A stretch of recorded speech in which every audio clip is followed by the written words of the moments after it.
Now we'll discuss sudden infant death syndrome. Sudden infant death syndrome is sudden death of an infant that is usually under 1 year of age, which remains unexplained even after a complete postmortem. That is, complete autopsy was done, crime scene was visited, that is the death scene, a review of the case history was done, but still after going through all of this, the cause of death is unexplained. Then that is called sudden infant death syndrome. It is a leading cause of death post 1 month. From 1 month to 1 year, it is the leading cause of death in the developing countries. 95% cases appear within first 6 months. 3,000 SIDS deaths appear every year in the United States. In India, no such statistics is found. It is also known as SUDI, sudden unexplained death of infant.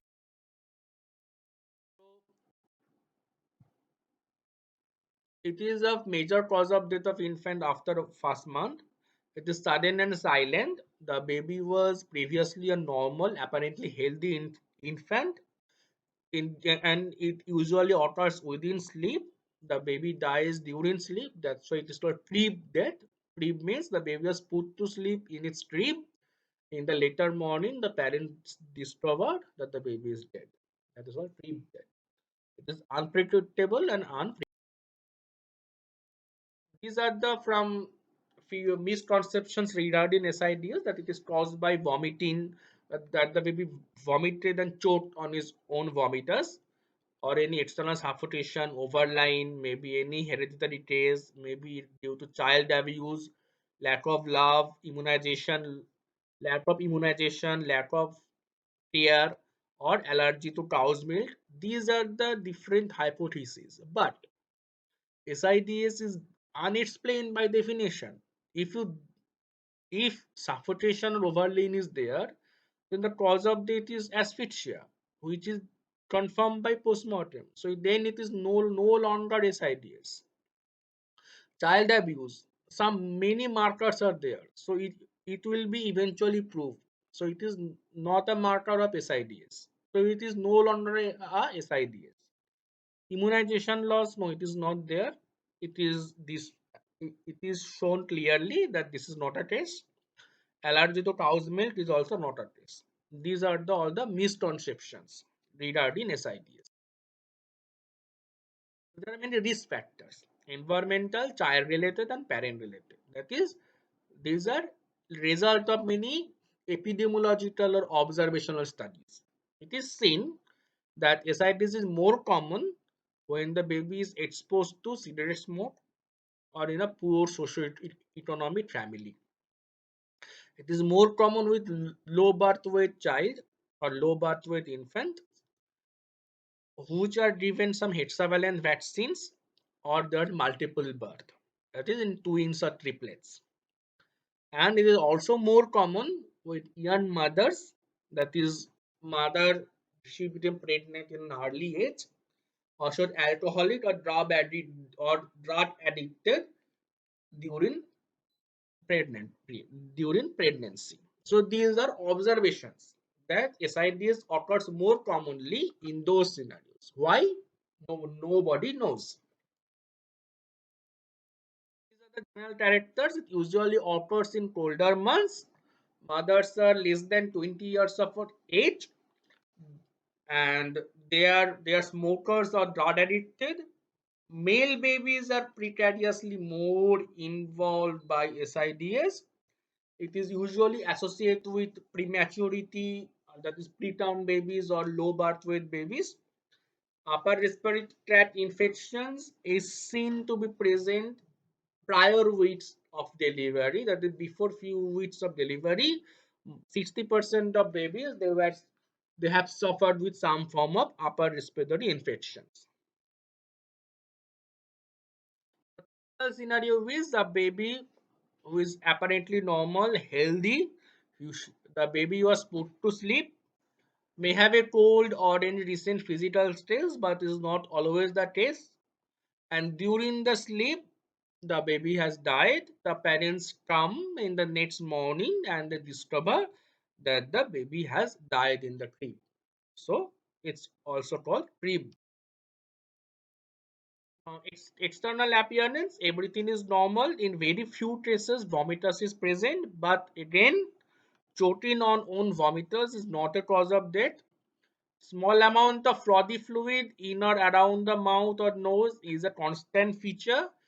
That's why it is seen many cases that in the preceding weeks of death, the child had an attack of flu or cold. Postmortem lividity and rigor mortis can be there. Liver mortis is in the dependent part.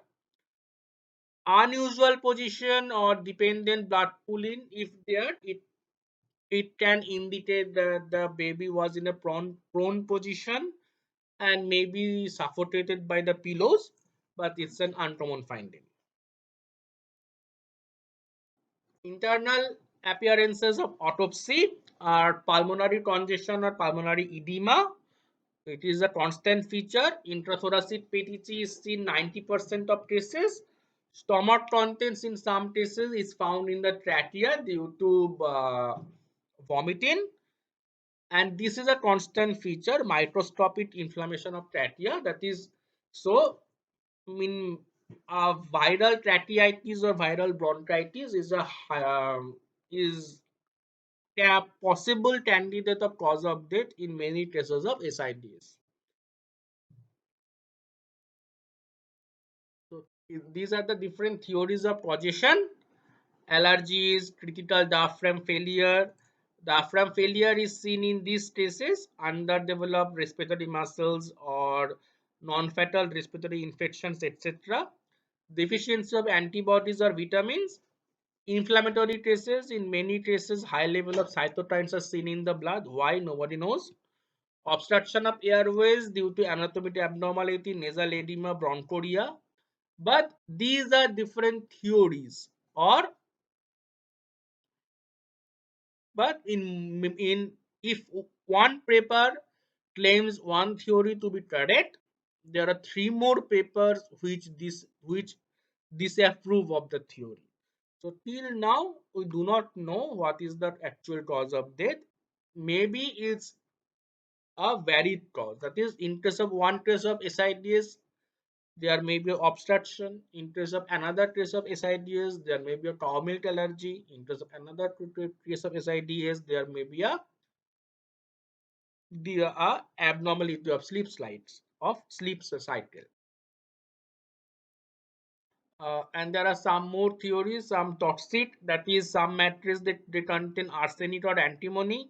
So it can lead to some toxic gas inhalation, adrenal insufficiency, hypothermia, sleep apnea, etc. Some cardiac channelopathies, that is long QT syndrome or Brugada syndrome, etc. are the many theories, but still now it is unexplained. So the current theory is that sudden infant death syndrome occurs when three factors are present simultaneously. This is called triple risk model. One factor is an underlying defect of the infant that makes him unable to respond to a hypoxia or hypercarbia. When a respiratory obstruction occurs, the blood oxygen level falls, that is hypoxia, and carbon dioxide level increases, that is hypercarbia. Both are strong stimulus for increasing of respiratory rate. So this is the control of respiration in a normal human subject. In an infant, this mechanism may be defective due to some underlying defect in the brainstem. That is one risk. Now, if that infant is subjected to a external triggering event, that is sleeping on a prone position that makes breathing difficult, that combined with a vulnerable stage of the infant, that is in the first 6 months of his life, can lead to a sudden infant death. So when these three factors are simultaneously present in an infant, the probability of having a sudden infant death syndrome increases. So that is the triple risk model, which is the mostly accepted theory or hypothesis regarding the etiology of sudden infant death.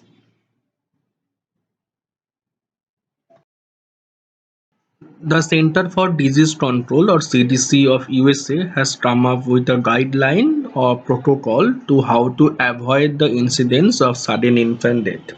So their recommendations are that the parents should share the room with the baby while sleeping, but not the bed. The baby should be put on a different bed or a crib to reduce the risk of overlaying or accidental smothering. There should not be any soft toys or extra pillows or blankets on the baby's bed. The and also the baby should not be overdressed, and the baby should always be put to sleep on its back, never on the prone position, always on back. And there must not be any incidence of any secondary smoking. There should be no smoking in that room. So these are the guidelines to avoid the sudden infant death. What is what is the importance of SIDS? Why should you know about it? Because there's a Meadows dictum. Meadows dictum says one sudden infant death is tragedy, two is suspicious, three is murder, unless proved otherwise. That is, in a same couple, if they have lost their first child due to SIDS, it's a tragedy. If they lose second child also due to SIDS, then you should be suspicious. And and if they lose the third child due to SIDS, then you can be sure that it's murder. That is, SIDS is not seen in the same family a number of times. It is not familial or hereditary in origin. In many cases, infanticide, if cleverly orchestrated or cleverly organized, they can be misdiagnosed as SIDS due to lack of evidence. And also, conversely, in many cases of SIDS, the parents may be falsely accused of infanticide. SIDS infants are uh, good candidates for organ donation. Their heart and other organ can be harvested. In case of eyes of the law, SIDS is a natural phenomenon. So if it is proved that it's SIDS, the accusations of infanticide usually do not hold any water. So that's all for now. That's end of today's class. We have discussed infanticide and sudden infant death. In the next class, we will deal with child abuse. Okay, thank you.